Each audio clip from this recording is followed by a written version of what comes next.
Vocal health is important for everybody because pretty much everybody uses their voice all the time.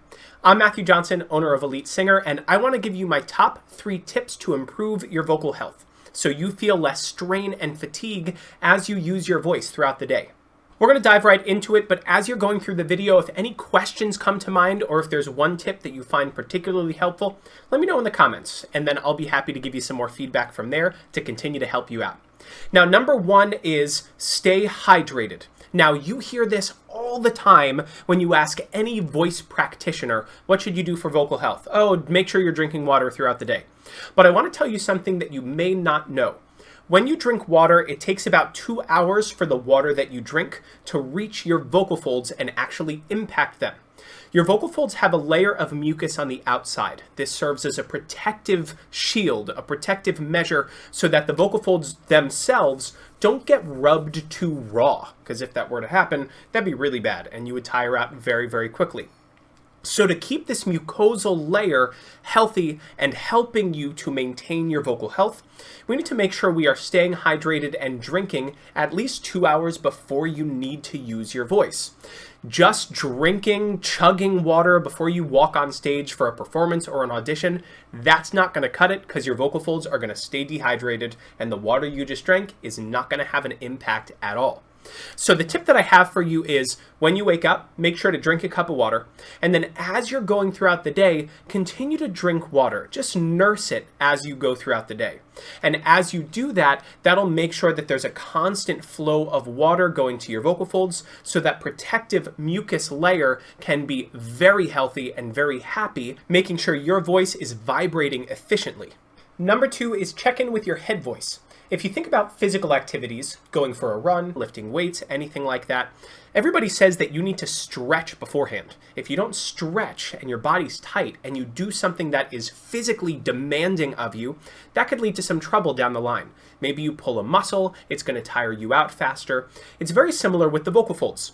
So by going into your head voice, this is the upper register of your voice. So you could find this if you hoot like an owl, or go into a simple lip bubble. When the voice loosens up, what's happening is it thins out, and then they stretch. Your voice thins and stretches to access those higher notes, and it stretches your vocal folds. So by doing so, it's expanding your range and making sure that your vocal folds are warm and ready to go. The way I want you to think about it is if this is your comfortable range and you sing or speak right about here, that's going to be more tiring than if you sing and speak at the same place and your comfortable range is higher. Now you have more range where the vocal folds have greater flexibility and freedom to do whatever they need to do. That loosening and thinning action is also going to help to relax some of the muscles outside of the vocal folds that might like to squeeze on you a little bit too much.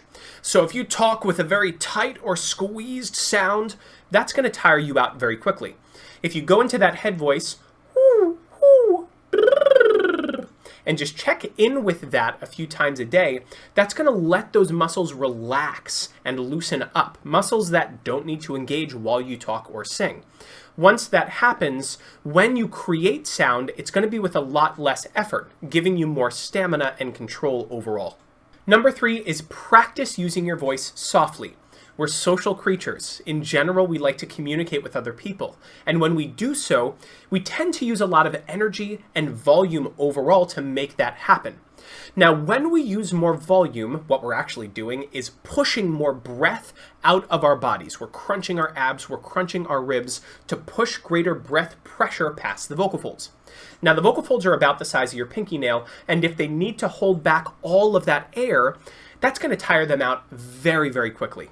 If we can steer away from using all of that pressure to create sound, your voice is going to be happier and healthier for it. So what I want you to do is try and make a sound as soft as possible. And there are a couple of different ways that you could do this. One of them is just counting or saying your ABCs or saying a speech that you remembered or anything like that as soft as possible. So 1, 2, 3, 4, 5. How soft can it go before the vocal folds fall apart and you don't make a sound at all?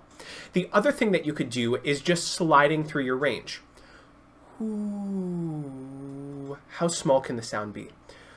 Ooh. if we can use such a tiny stream of air to create sound, you'll notice that not only do you have more control as you're talking or singing with whatever task you have to do, but you also have more stamina. Your body's going to get used to using less air. You're not going to be producing quite as loud of a sound, and that's going to make sure that those very, very small vocal folds are vibrating efficiently and not getting bullied around or pushed around with all of that breath. We don't need to use that little volume all the time, but we just want to check in every once in a while and make sure that that capacity and awareness is there. And that's where we're going to pause for today. So we gave you 3 new things to think about when it comes to vocal health. Make sure you're hydrating throughout the day, check in with that head voice, and then try and talk or sing as soft as possible. And if you put all of these together, what you're going to notice is that it takes a lot less effort to produce sound in general. You'll have more stamina, you'll have less strain, and then whatever thing you're doing or task you're doing, you're going to be able to enjoy that more because you're not constantly worried about your vocal health or fatigue or discomfort that you might be feeling. If this video helped you, please consider giving a like and subscribe. It greatly helps out the channel. And then let me know in the comments what future topics you want me to cover. I have many more videos coming your way, and I want to make sure I'm focusing on the topics that will help you out the most. Also, take a look at the description below. I have a free resource for you that's going to continue to help build your vocal skills, and I look forward to seeing you soon for our next video. Thanks so much, everybody.